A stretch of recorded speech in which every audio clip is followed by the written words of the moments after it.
Bendiciones familia, espero que todos estemos bien, gloria a Dios porque estamos en este medio. Ya vamos avanzando en nuestro cuarto día y hemos hablado de varios conceptos. El primer día hablábamos de qué es predicar, el segundo día hablábamos de una exégesis bíblica que es la herramienta teológica que se utiliza para interpretar un versículo usando la Biblia como medio de referencia para dejar que la Biblia diga lo que diga la Biblia. El, el tercer día, que fue ayer, estuvimos hablando de lo contrario, de la palabra que es opuesta a exégesis, que es la palabra eisegesis. Hoy, en nuestro estudio pues, del libro de los Hechos y de algún concepto para la predicación, vamos a estar hablando de la predicación expositiva. Es el concepto para el día de hoy. La predicación expositiva es la comunicación de un concepto bíblico derivado de y transmitido por medio de un estudio histórico, gramatical y literario de cierto pasaje en un contexto, que el Espíritu Santo aplica primero a la personalidad y a la experiencia del predicador y luego a través de éste a sus oyentes. Eso lo dijo o lo escribió mejor Haddon W. Robinson en su libro Predicación Bíblica, el desarrollo y la entrega de mensajes expositivos.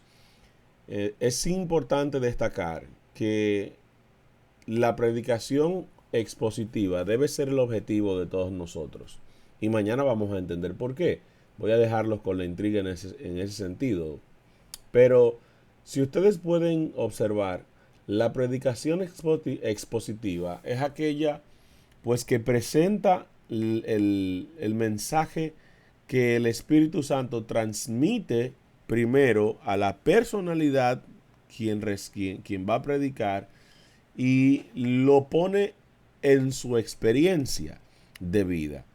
Y entonces ese mensaje que ha sido puesto por el Espíritu en la persona del predicador es llevado entonces a la gente de una manera positiva. Si usted nota, todos los profetas, todos los apóstoles que predicaron algún mensaje, que escribieron algún libro, precisamente escribieron de sus propias experiencias y lo entregaron a nosotros para nuestro estudio en estos días.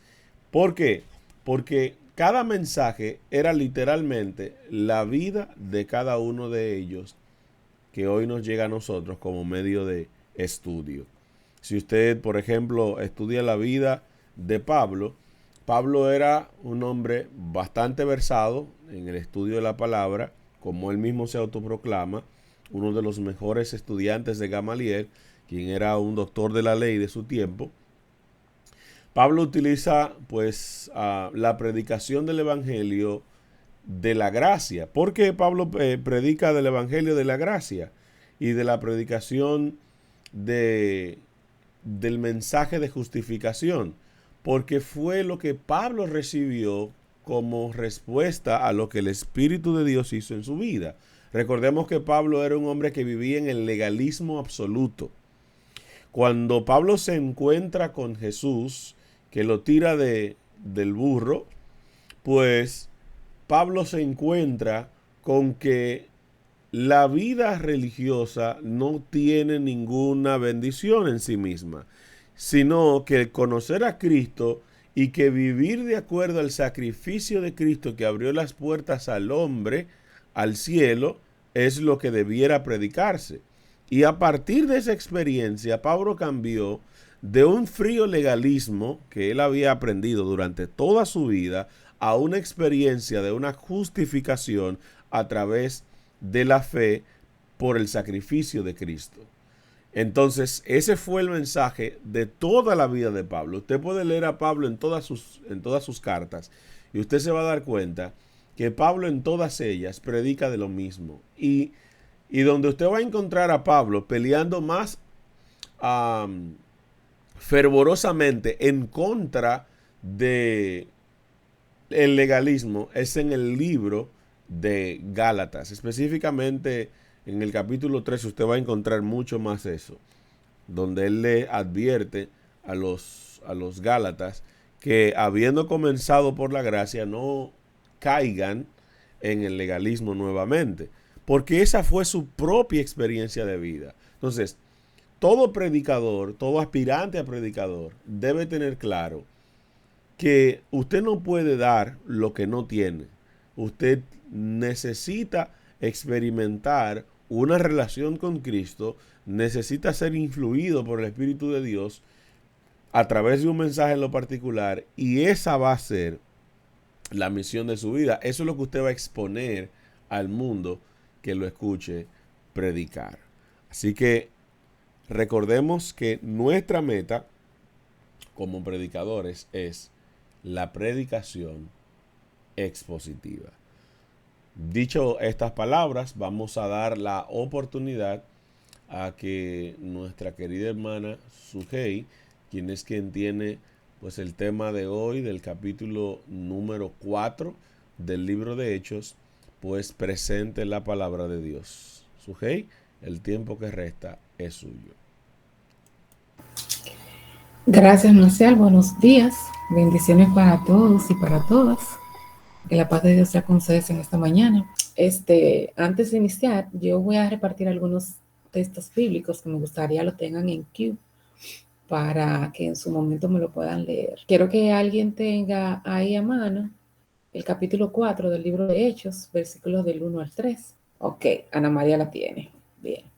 También tengo el mismo capítulo 4, versículo del 7 al 14. Hermano Isidro, muy bien. Tengo también los versículos del 18 al 20. Ok, ya se lo tiene.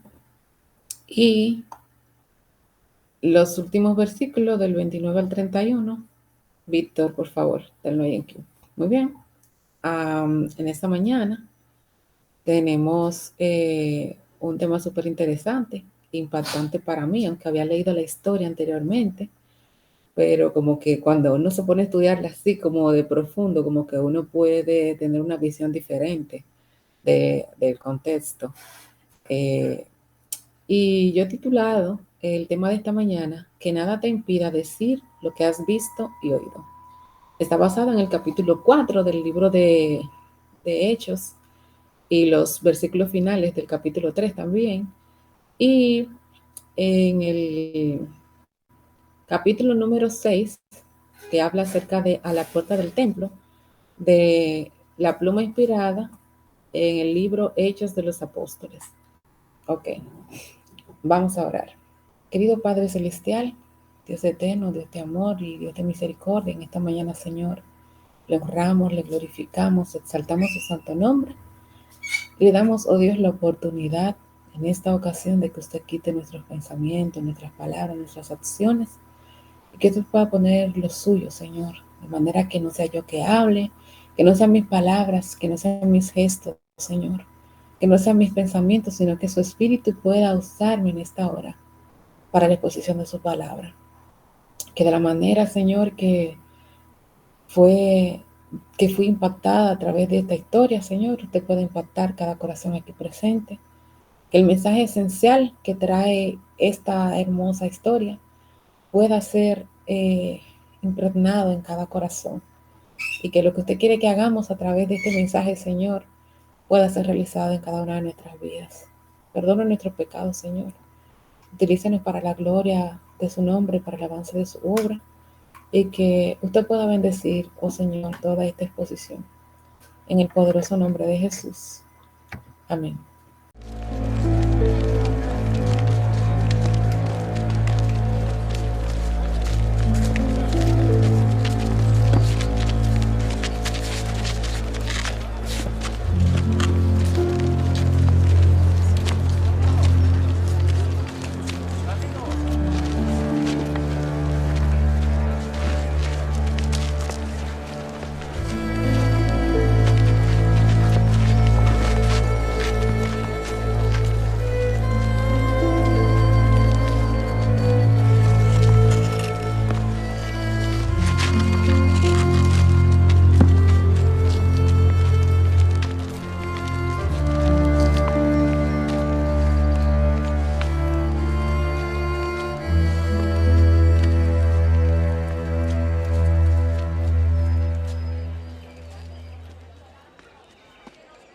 ¿Una limosna? Una limosna. Por favor.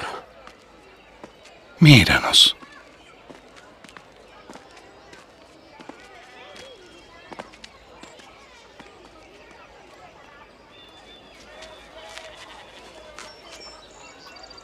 No tengo plata ni oro, mas lo que tengo te doy. En el nombre de Jesucristo de Nazaret, levántate y anda.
Bien, sé que todos recuerdan esta historia, porque Víctor la mencionó el día de ayer, ¿verdad que sí? Es muy visible, ¿verdad? La historia de la que se trataba en este corto video.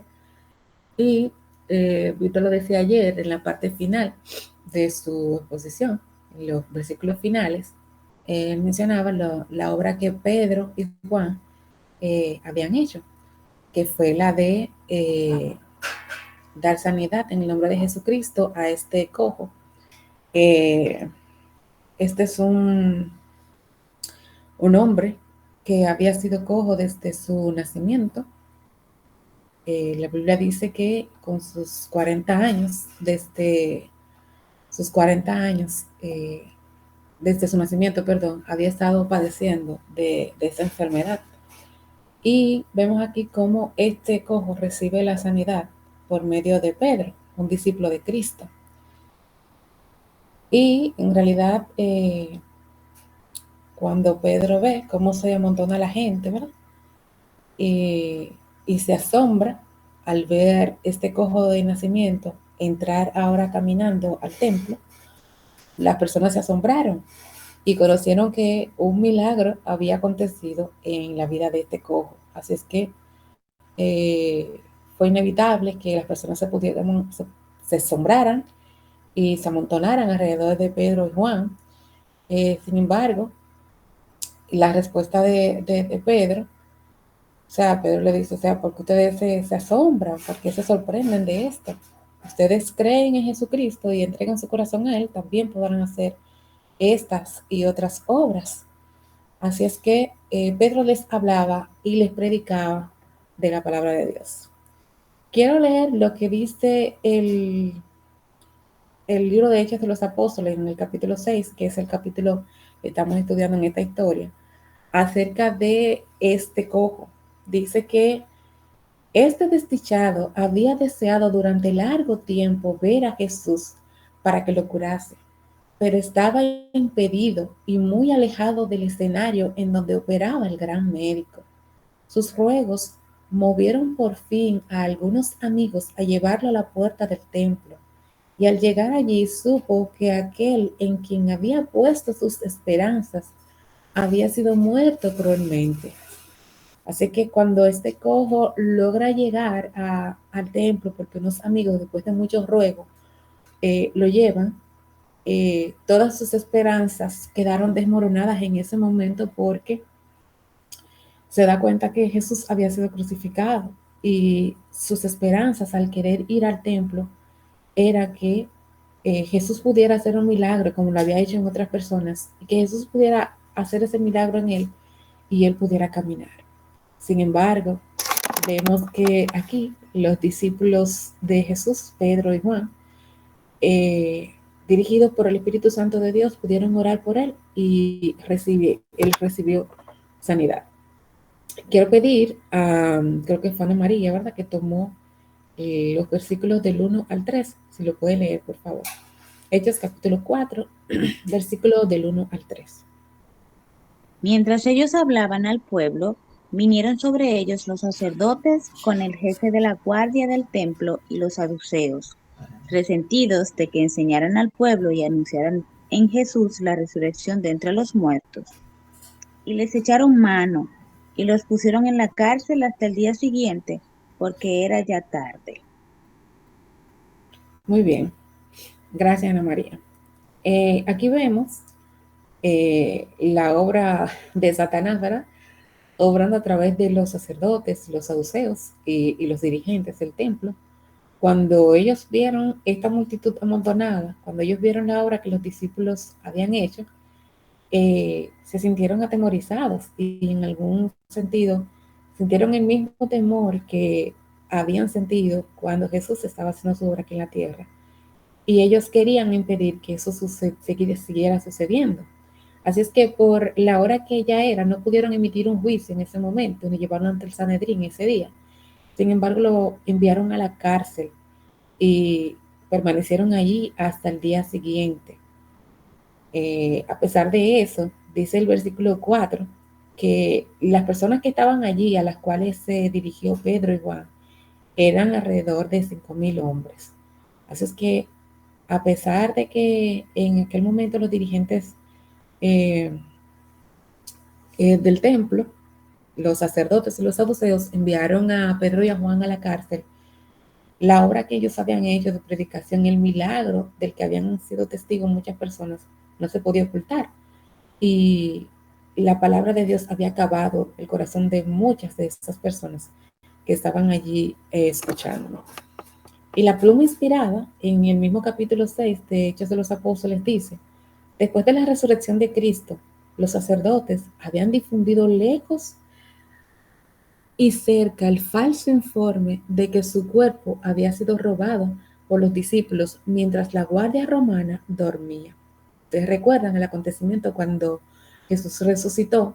Que los guardias fueron a dar noticia, ellos trataron de persuadir a los guardias para que no dijeran que era que un ángel había quitado la piedra, sino que los discípulos habían ido de noche y habían robado el cuerpo para que se dijera eso.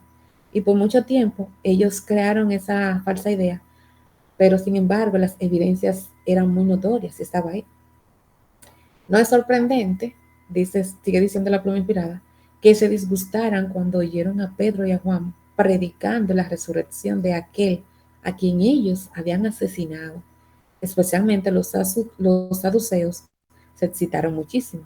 Sentían que su más arraigada doctrina estaba en peligro y que su reputación estaba comprometida. Vemos cómo luego, al día siguiente, los discípulos fueron llevados ante el concilio. Así que vamos a ver lo que dice el capítulo 4, versículos del 7 al 14. Hechos capítulo 4, versículos desde el 7 hasta el 14. Y poniéndolos en medio, les interrogaron: ¿con qué poder o en qué nombre habéis hecho vosotros esto? Entonces Pedro, lleno del Espíritu Santo, les dijo: gobernantes del pueblo y ancianos, si hoy somos investigados acerca del bien hecho por un hombre enfermo, ¿de qué manera este ha sido sanado? Sea conocido a todos vosotros y a todo el pueblo de Israel que ha sido en nombre de Jesucristo de Nazaret, a quien vosotros crucificasteis y a quien Dios resucitó de entre los muertos. Por Jesús, este hombre está de pie, sano en vuestra presencia. Él es la piedra rechazada por vosotros los edificadores, la cual ha llegado a ser cabeza de ángulo, y y en ningún otro hay salvación, porque no hay otro nombre debajo del cielo dado a los hombres en que podamos ser salvos. Y viendo la valentía de Pedro y de Juan, y teniendo en cuenta que eran hombres sin letras e indoctos, se asombraron y reconocían que habían estado con Jesús. Pero ya que veían de pie con ellos al hombre que había sido sanado, no tenían nada que decir en contra. Muy bien, gracias, hermano Isidro. Alabado sea el nombre del Señor. Aquí vemos realmente cómo este grupo de fariseos y saduceos se sentían chasqueados, pensaban que habían desarraigado por completamente la idea de Cristo y todo vestigio lo habían quitado, ¿verdad? Pero cuando vieron estos discípulos y la valentía que tuvieron Pedro y Juan de hablar y decir como que esas palabras de ellos penetraron en su mente y recordaron una respuesta muy parecida que fue la que Jesús que fue la que ellos le habían preguntado a Jesús cuando Jesús fue llevado ante el concilio. Y cuando ellos le preguntaban a Jesús que en nombre de quién él hacía todos esos milagros, entonces como que esta misma respuesta de los discípulos para ellos fue chocante, pero no tenían mucho que hacer porque las evidencias estaban y todo el pueblo estaba allí amontonado. Así que ellos estaban prácticamente de brazos cruzados. Había demasiada evidencia de la obra hecha en favor de ese pobre cojo y de la obra que estaban haciendo Pedro y Juan en el nombre de Cristo Jesús. Hay unos párrafos muy interesantes que habla la sierva del Señor en el Hechos de los Apóstoles capítulo 6. Ella dice, los enemigos de los discípulos no pudieron menos que convencerse de que Jesús había resucitado de entre los muertos. La prueba era demasiado concluyente para dar lugar a dudas. Sin embargo, endurecieron sus corazones y rehusaron arrepentirse de la terrible acción que perpetuaba al condenar a Jesús a muerte. Rechazaron persistentemente la luz y ahogaron las convicciones del Espíritu. La influencia que domina a los hijos de desobediencia obraba en ellos, induciéndolos a maltratar a los hombres por medio de los cuales Dios obraba.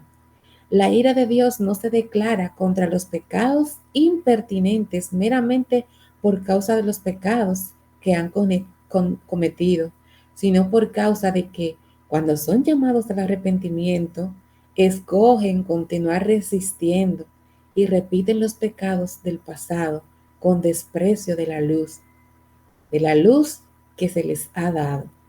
Si los caudillos judíos se hubiesen sometido al poder convincente del Espíritu Santo, hubieran sido perdonados, pero estaban resueltos a no ceder. De la misma manera, el pecado que se obstina en continua resistencia se coloca fuera del alcance del Espíritu Santo. Ay, mamá.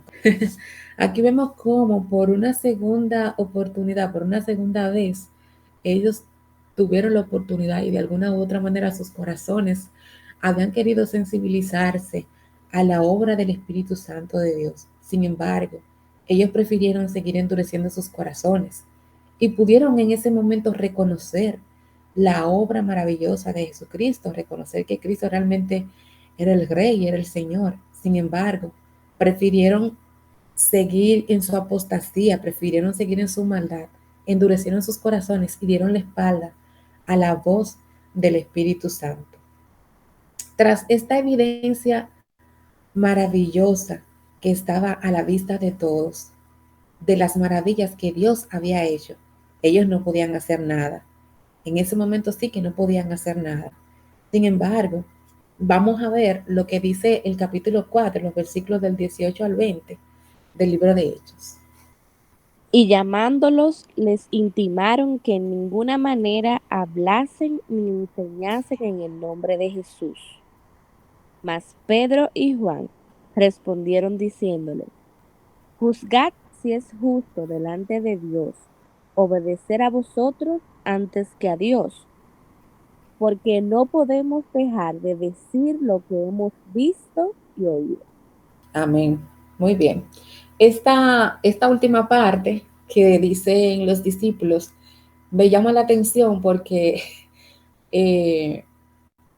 recuerdan ustedes cuando Jesús estaba entrando en un burrito, ¿verdad? Que las personas le tiraban palmas y le hacían alfombra. Y que los judíos decía a Jesús que mande a esa gente que se calle. Y entonces Jesús le decía que si esas personas se callan, las piedras hablarán. Es como un tono parecido. O sea, aquí Pedro le está diciendo, nosotros no podemos hablar mentira. O sea, no podemos dejar de decir lo que nosotros hemos visto y lo que nosotros hemos oído. No podemos dejar de mencionar lo que Dios ha hecho en nuestras vidas y lo que Dios nos ha permitido hacer en la vida de otras personas. Es imposible callar porque las evidencias están.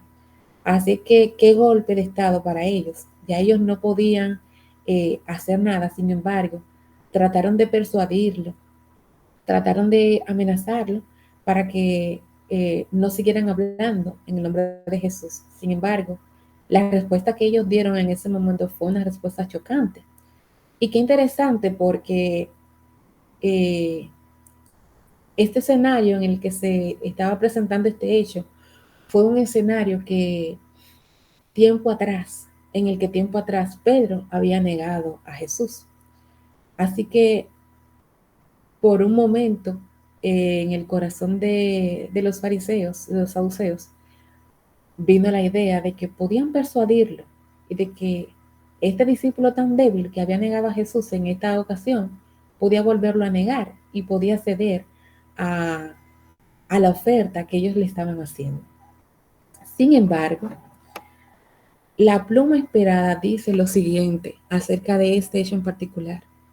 Los presentes, que recordaban el papel que Pedro había desempeñado en el juicio de su maestro, se lisonjeaban de que se lo podría intimidar por la amenaza de encarcelarlo y darle muerte. Pero el Pedro que negó a Cristo en la hora de su más apremiante necesidad era impulsivo y confiado en sí mismo, muy diferente del Pedro que comparecía en juicio ante el Sanedrín. Desde su caída se había convertido. Ya no era orgulloso y arrogante, sino modesto y desconfiado de sí mismo. Estaba lleno del Espíritu Santo y con la ayuda de este poder resolvió lavar la mancha de su apostasía, honrando el nombre de que una vez había negado. Esta valerosa defensa espantó a los caudillos judíos. Se había figurado que los discípulos quedarían abrumados por el temor y la confusión al comparecer ante el Sanedrín. Pero por el contrario, estos testigos hablaron como Cristo había hablado, con un poder convincente que hizo callar a sus adversarios. La voz de Pedro no daba indicios de temor al decir: este es la piedra reprobada por vosotros los edificadores, la cual es puesta por cabeza del ángulo. Mientras los sacerdotes escuchaban las valerosas palabras de los apóstoles, les conocían que habían estado con Jesús. Gloria a Dios.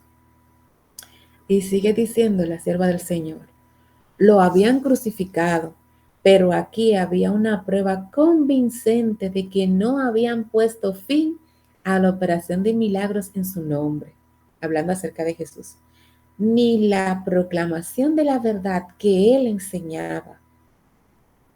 Ya la curación del paralítico y la predicación de los apóstoles habían llenado de excitación a Jerusalén. Gloria a Dios. Aquí vemos cómo la firmeza de los discípulos en lo que ellos habían creído, en lo que ellos habían dicho, dejó perplejo a todo el concilio y ellos no tuvieron nada que hacer. Así que ellos se mantuvieron firmes en su fe, en su convicción de lo que ellos creían. Y ante esa firmeza, ante tanta verdad y ante tantas evidencias, no les quedó más remedio que dejarlos en libertad. la historia dice en la palabra de Dios que los discípulos salieron, Pedro y Juan salieron y fueron a los suyos, a los demás hermanos, le contaron todo lo que sucedió y ellos juntos alababan y glorificaban el nombre de Dios por su bondad y por la obra maravillosa que había hecho. Y allí elevaban una oración juntos. Y en esa oración me impacta especialmente la parte final de su oración, donde ellos juntos están adorando al Señor por la bondad que había hecho con Pedro y Juan. Y en los versículos 29 al 31, ellos presentan allí la parte final de la oración, algo que realmente me impacta, la petición que ellos están haciendo en esa oración. Víctor, por favor, versículos 29 al 31. Y ahora, Señor, mira sus amenazas y concede a tus siervos que con todo denuedo hablen tu palabra, mientras extiendes tu mano para que se hagan sanidades y señales y prodigios mediante el nombre de tu santo Hijo Jesús. Cuando hubieron orado, el lugar en que estaban congregados tembló y todos fueron llenos del Espíritu Santo y hablaban con denuedo la palabra de Dios. Amén. Realmente me impacta la petición que ellos le hacen al Señor. En vez de ellos atemorizarse, porque tal vez pudieran decir, bueno, mira lo que pasó con Pedro y Juan, ellos salieron ilesos, no corrieron con la suerte que en su momento corrió Jesús, o no fueron apresados, dejados en la cárcel, no fueron torturados, pero en vez de ellos orar en ese momento, o para que el Señor enviara a otro lugar a los del Sanedrín, o que a ellos mismos los llevara a otro lugar a predicar el evangelio porque tenían temor por sus vidas o por lo que pudieran pasar, la oración que ellos elevan en ese momento es que le conceda poder para que ellos puedan hablar con fortaleza, con firmeza la palabra de Dios, y que ellos puedan hacer sanidad y señales y prodigios mediante el nombre de Cristo Jesús. Es decir, en vez de decirle, Señor, mira, sácanos de aquí, mándanos a otro lugar a predicar, Él le dice, danos más poder, danos más fuerza, envíanos a otras personas. Y me impacta porque en ese momento, nada de lo que había acontecido en la vida de ellos, ese acontecimiento, ese susto por el que ellos pasaron, pudieron impedir que ellos siguieran proclamando las promesas de Dios, hablando de las maravillas que Cristo había hecho en sus vidas. Y dice los versículos finales, los versículos 31, que luego de eso, que ellos estaban orando unánimes, el lugar donde ellos estaban empezó a temblar y por otra ocasión fueron llenados del Espíritu Santo. Y qué privilegio, hermanos, qué maravillosa obra fue realizada en ese lugar. Qué maravilloso escenario, qué gloriosa victoria. Recibieron más poder para predicar la palabra de Dios. Recibieron poder de lo alto. Recibieron el poder del Espíritu Santo para proclamar la verdad. No importa quién sea, no importa los obstáculos que se nos pone en el camino, podemos mantenernos firmes y podemos pedir a Dios más poder para predicar su palabra. Es cierto que debemos respetar las leyes terrenales, pero nunca debemos obedecer a los hombres antes que a Dios. Dios debe estar primero. Los discípulos no tuvieron miedo, así nosotros hoy debemos proclamar el mensaje de salvación sin temor a nada, porque es la verdad que está en la palabra de Dios. Quiero terminar con dos párrafos que menciona la sierva del Señor en el capítulo 6 del Deseado de toda la gente. Hablando sobre esta experiencia, ella dice, los discípulos pidieron en oración que se les impartiera mayor fuerza en la obra del ministerio, porque veían que habrían de afrontar la misma resuelta oposición que Cristo había afrontado cuando estuvo en la tierra. Mientras sus unánimes oraciones ascendían por la fe al cielo, vino la respuesta. El lugar donde estaban congregados se estremeció y ellos fueron dotados de nuevo con el Espíritu Santo. Con el corazón lleno de valor, salieron de nuevo a proclamar la palabra de Dios en Jerusalén. Y los apóstoles daban testimonio de la resurrección del Señor Jesús con gran esfuerzo. Y Dios bendijo maravillosamente ese esfuerzo. La responsabilidad de este gran don descansa sobre aquellos a quienes Dios ha bendecido con un conocimiento de su palabra. Hemos de recibir esta palabra como autoridad suprema. Hemos de reconocer los gobiernos humanos como instituciones ordenadas por Dios mismo y enseñar la obediencia a ellos como un deber sagrado dentro de su legítima esfera. Pero cuando sus demandas estén en pugna con las de Dios, hemos de obedecer a Dios antes que a los hombres. Si los hombres nos prohíben hacer esta obra, entonces podemos decir, como los apóstoles, buscad si es justo delante de Dios, obedecer antes a vosotros que a Dios, porque no podemos dejar de decir lo que hemos visto y lo que hemos oído. Que en esta mañana podamos ser llenos del Espíritu Santo de Dios. Que en esta mañana nuestros corazones puedan ser llenos de su poder, llenos de fortaleza y llenos de firmeza. Que salgamos convencidos de que el Espíritu Santo nos capacitará y nos preparará para la obra que Él quiere que realicemos. Pero que no nos quedemos callados porque seamos persuadidos por alguna acechanza del enemigo. Que no importa lo que sucede en nuestras vidas y que no importa las dificultades que se nos presente, que presente el enemigo con tal de callarnos. Que nada nos impida callar lo que nosotros hemos visto y hemos oído, lo que hemos experimentado en nuestras vidas. Que el Señor nos bendiga. Vamos a orar. Querido Padre Celestial, gracias por tu palabra, Señor.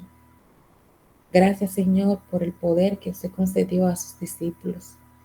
Ese mismo poder que fue capaz de salir a predicar su palabra sin miedo y sin temor. Queremos que usted pueda ponerlo en nuestros corazones.